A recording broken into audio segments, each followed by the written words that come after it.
Hey guys, what's going on? Steven back again, and I'm back with another 40k video from Major Kill. So the topic for today's video is 5 times the bad guys saved the day. Yeah, I have no idea what to think about this. If they meant to save the day on purpose or not, or it's just a coincidence or something like that, I don't know. Like, for example, maybe on a certain planet, the Imperium and Chaos are fighting. Imperium is losing, and maybe, I don't know, orcs are going by, or a Tyranid high fleet's going by, and, you know, they see this battle going on in a planet, and let's go, you know, and the orcs go down to the planet, you know, hey, we gotta fight, they're fighting without us, can't have that, let's go. And they land behind Chaos. Now Chaos is trapped in between the Imperium and the orcs. You know, if it was something like that and they saved the day, you know, because they defeated Chaos and Imperium pulled out and they left, and, you know, hey, we'll get reinforcements, come back to this planet and, you know, kill the orcs. Yeah, I have no idea. Just a guess. It could be something completely different. I don't know. Well, only one thing left to do, and that is check out the video. So here we go. Hey guys and gal, people like to say that there are no good guys in Warhammer 40k, just varying degrees of evil. And while they do have a point, after all, the Imperium of Man, the good guys, is a wildly corrupt, I hope the audio is fascist, okay. regressive and genocidal civilization, but the Dark Elder's sadistic need to constantly torment and torture innocents, or Chaos's desire to do more or less the same thing, makes corruption and fascism look like Bernie Sanders in his winter mitts. However, despite how evil the Dark Elder, Chaos and the Tyranids are, there have been times where these naughty pieces of shit have stepped up to the plate and been the hero that no one asked for but everyone needed. Either wittingly or not, Interesting. sometimes the bad guys save the day, and that is worth talking about. Okay. Before we get started, I have a bit of an announcement. As I've said, the future of Major Minis got a bit uncertain due to a few things I can't talk about yet, but things are looking good, and I think. I mean, that'd be interesting to see, like, Dark Eldar save the day. I mean, I guess. From the website within 48 hours from now. The STLs were never a I don't particularly know. solid or even intelligent part of the business. I just sold them more so for you guys. I guess they go in to, like, save a planet's population from being destroyed, because they obviously need those people as slaves, and, well, if Tyranids are coming in and eating them, you don't have your slaves anymore.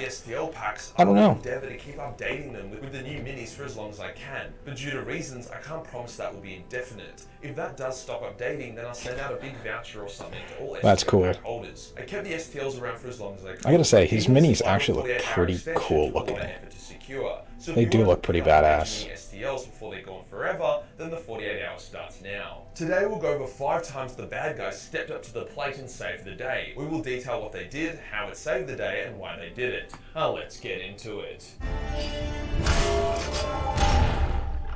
The Dark Elder are evil as shit. That isn't a debate in the slightest. In order to sustain their bodies and souls, they literally have to inflict pain and agony, hence why they are constantly raiding and raping their way through the galaxy. However, they are still Elder, and on occasion will aid their. I mean, the big thing, do they After Eandon had their fuck-off want to do it? I know they have to do it, but do they want to do it is the other question. Like, this is pretty messed up, but we have to do it.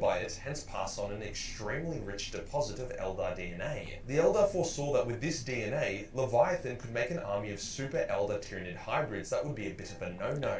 Hence, Eandon and Baal Tan teamed up to stop them by intercepting Kraken at a maiden world that Kraken was attacking. The Harlequins were able to convince Vect, the Lord of the Dark Elder, to send a massive fleet of Dark Elder along with a super weapon that could finish off the Nids. It was called a Fireheart. However, there was a catch. Either due to misfortune, or more likely, the Dark Elder being assholes, the Fireheart had to be manually activated by a Farseer. Hence, the Farseer who did it was guaranteed to die and be taken by Slaanesh. With the combined Dark and Craftworld Elder fleets, the Nid ships were destroyed as the Fireheart was detonated on the Maiden World, annihilating Kraken and preventing the DNA upload to Leviathan. Without the Dark Elder forces or the Fireheart, it's unlikely the Craftworlders could have stopped Kraken. But why did the Dark Elder do this? Well, an Elder is still an Elder.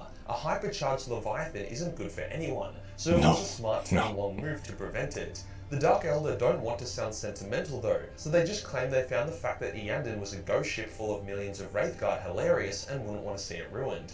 Either way, the day was saved. Flipping the coin, this next example is when the Nids were the unlikely heroes of the day. With the creation of the Great Rift and the expansion of Chaos, the Tyranid hive mind identified Chaos as a major threat, hence it adapted, creating Hive Fleet Kronos. A hive fleet with more long-range weaponry and more powerful anti-warp power in order to act as a hard counter to demons and warp spaghetti. When Admiral Glossion engaged a massive Chaos fleet at the Wolf's Head Nebula, things weren't going great. The enemy had a despoiler-class battleship and the Imperial fleet was outnumbered. They were probably all going to die. But then out of fucking nowhere, stone-cold Hive Fleet Kronos barges onto the battlefield.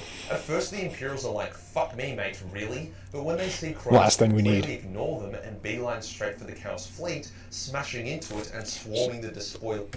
So I did call it, so something like that happened. Imperium and Chaos are fighting, and I said it was either going to be like orcs or Nids are going to come in and join in the party and trap Chaos in between them. The ship, Admiral Glossion is like, alrighty then, and fires a final salvo at his enemies before getting the fuck out of there. Without that Tyranid intervention, the Imperials would have been doomed. The reason Kronos did this was a matter of priority. That Chaos fleet would have destroyed many worlds that the Nids wanted to eat, so it waited until it was distracted and then launched its attack at the best time possible. I figured something like that was definitely going to happen. Not noble in the slightest, but at the end of the day, the Imperials were saved. Although the Necrons have quickly become a bunch of likable, interesting, grumpy old men, they are definitely not the good guys. Many Necron I do like the Necrons. Genocide everyone else. The Silent King is trying to cut off the warp from real space, dooming everyone with his soul, and Trazyn the Infinite has kidnapped thousands of people for his own amusement. They are not good guys. However, that doesn't mean they can't save the day. There was an Imperial world that held an ancient, extremely valuable Necron tomb deep within it, that Trazyn and Orokin had been studying for a long time. They didn't care the Imperials were on the world, as it didn't mess with the tomb or anything. However, an Orc fleet was heading to the world, which was definitely a problem. The destructiveness of the Orcs wasn't good for the special tomb's longevity. Hence, while Orokin engaged the Orc fleet in orbit, Trazyn led his warriors on the surface. During the battle, Trazyn ignored the human defenders and focused on fighting the Orcs, all in plain view of the Imperials. Through his effort, the world was saved, and the Imperials actually celebrated it. The citizens created a statue of Trazyn that they placed in their main plaza. Because the Orcs would have destroyed it, where the Imperials just kind of left it alone. Now this might sound super fucking heretical, however the Imperials had believed that the Necrons were a Space Marine chapter called the Silver Skulls, that happened to be taller and skinnier than other Space Marines. Trazyn found this hilarious and quite endearing. When he found out that the They're Space Marines. Remove his statue, he stole it for himself, whilst Orokin destroyed the stained really? window out of spite. Unfortunately, due to pulling a prank on Orokin by releasing a Genestealer Patriarch on the world without knowing what it actually was, the world would then get overrun by Genestealers and then Exterminators. So, yeah, he did end up fucking it up through a prank gone wrong, but that doesn't take away from the fact that he was once responsible for saving it. When you save the day doesn't have to be a world or a culture. Sometimes it can be as simple as getting justice for a poor innocent girl. Sevatar of the Night Lords is an awesome character and a certified badass, but he's also still an evil piece of shit, reveling in the suffering of his enemies and actively serving the forces of hell. But that doesn't mean he's gonna let bad shit just slide. Professionals have standards. When he was captured by the Dark Angels during an ill-fated boarding attempt on their flagship, his latent psychic abilities allowed him to communicate with a young astropath on board. They became friends, and she told him how a senior astropath beat her so badly that she was now paralyzed and more or less lived full-time in a life support pod. She saw the honorable side to Sevatar and wanted to help him escape. Using her power, she helped him get out of his cell, but instead of fleeing to an escape craft, he beelined into the astropathic choir, only stopping to see his young friend in person briefly before then proceeding to the senior astropath. He slowly, ruthlessly choked the man to death with the very weapon he used to paralyze the young girl. As Dark Angel surrounded Sevatar, he said, "I am judgment, I am punishment, and I surrender," allowing himself to be taken back to his cage without resistance. Damn. Sure, he wasn't able to stop her from being hurt in the first place, but justice was served, and the sadistic old astropath could never hurt her or anyone else ever again. Why did he do this rather than take an easy escape? Well, despite being evil, Sevatar wasn't this mustache-twirling villain. An innocent had suffered an injustice, and as twisted as they were, the Night Lords were pretty big on justice. So much so that Sevatar chose it over his own freedom and escape. Makes sense. Every time I read about Sevatar, I get both happy and sad. Happy that he exists, that is actually but sad to see pretty what the Night Lords could have been instead of what they have cool become. The final example story. of bad guy saving the day is a bit of a controversial one, but the lore is so fucking good that I have to mention it.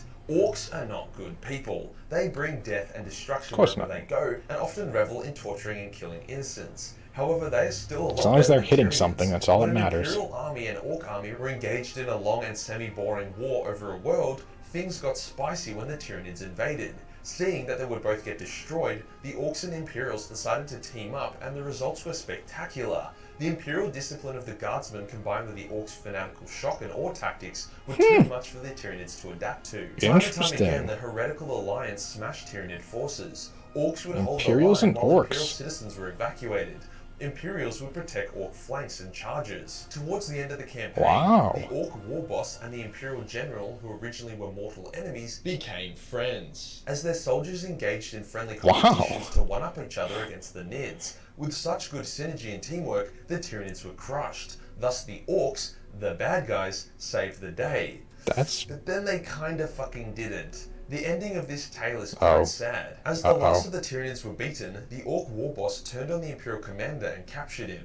The war boss acted quite sheepish about it, like he was sorry. The Orc said, "Surely you also plan on betraying us," and the Imperial commander lied and said that he was going to. The Orc war boss then lectures the commander about teaming up with aliens and trusting them before getting the commander's subordinate to kill him with his own sword. The Orcs then fall upon the Imperial soldiers and massacre them. It's actually quite sad. The Imperials were going to peacefully part way with the Orcs in the most wholesome of wholesome endings, but instead, the Orcs sheepishly butchered them. The fact that the Imperial commander lied about him also planning on betraying the Orcs to save face got me right in the feels. So I guess the day wasn't that saved. makes sense too. Maybe a little bit, since I believe that many Imperial citizens were evacuated with the help of the Orcs, but it still almost I guess shows an that's like amazing a example of the good bad thing. guys Some of saving those the day. I mean, citizens at the end got of the day, out. they are bad guys, so you can't really expect them to not have a catch. Right. The thing I like about all the above examples is that it isn't just bad guys becoming good and doing a good thing. It's bad guys chasing their own agenda, which happened to be a good thing in the above examples. Right. The only times the bad guys deliberately save the day, they end up being dicks about it. Either by the Dark Elder forcing Elder Farsees to blow themselves up, or the Orcs betraying their Imperial allies. Right. If you enjoyed the video and you want to support the channel, then pick up a Major Mini. The Wow, that was actually that was very The interesting. physical models will be there indefinitely. Hit the subscribe button and hit the real subscribe button for more shit content. Okay, so there we go. There's 5 times the bad guys save the day. I still can't believe I called one of them, Imperials fighting chaos, and like either Orcs or Tyranids come in behind them and, attack them and stuff like that. I mean, I guess it was something like that was bound to happen. Yeah, that last one with the Orcs, that was pretty good and pretty sad at the same time. They team up. They were fighting really good against the Tyranids and stuff like that. Citizens got evacuated, and then all of a sudden, the betrayal and, having to be like, yeah, we were going to totally betray you as well. Even though we were going to like part ways and stuff like that. So that's kind of like, ugh. The Night Lords one, that was very interesting as well. I mean, I don't know a whole lot about the Night Lords and stuff like that. They're just, I know Conrad Kurz and stuff like that. About terrifying, terrorist actions and stuff like that, but also like judgment and, like punishing criminals and things like that. So that's really all I kind of know about the Night Lords, but that was a very interesting story there. That was pretty cool. The Necron one was was pretty good as well. I always liked the Necrons. Had the store stayed open longer, Necrons was the next army I was actually going to play. I was actually reading through the codex and stuff like that, and getting an idea with like the special rules and special items and all that stuff. Like, all right, I can take this and this, and this does this, and they get this ability, they get that ability, and stuff like that. And I was like, okay, kind of cool. yeah, and then the store closed, so I never got to play Necrons, unfortunately. I was kind of looking forward to it. I only got one Necron model at the moment. Yeah, just the one little guy. The one little guy. That's it. I don't know. It is what it is, you know. I collect models now. That's pretty much it. But yeah, he's my one Necron. Yeah, and then of course the one I called. Obviously, you know, it's pretty smart that how smart Tyranids actually are. You know, seeing chaos as a threat and warp entities and stuff like that, and creating, what was it, like a new hive fleet to combat against, you know, warp entities and stuff like that. So that's pretty. Can't underestimate Tyranids. And then of course the Eldar one. With the Tyranids and stuff. Harlequins is another interesting thing. The fact that they can, you know, go and chat with like Dark Eldar and stuff. I don't know if like a regular Eldar could be like, "Hey guys, what's up? What's going on?" You know, but you know, seeing Harlequins kind of being like a middleman, if you will, is very interesting. But yeah, seeing them come in with a bomb to take out, you know, the hive fleet and stuff like that, so that way they didn't get, you know, what was it, the Eldar biomass, which would be very insane. I'm not sure I'd want to see like what a Tyranid with Eldar biomass would become, although that'd be kind of interesting. But you know, when the Dark Eldar come, there's going to be some sort of twist, you know. Yep, we got this bomb, but we need a Farseer to set it off. Yeah.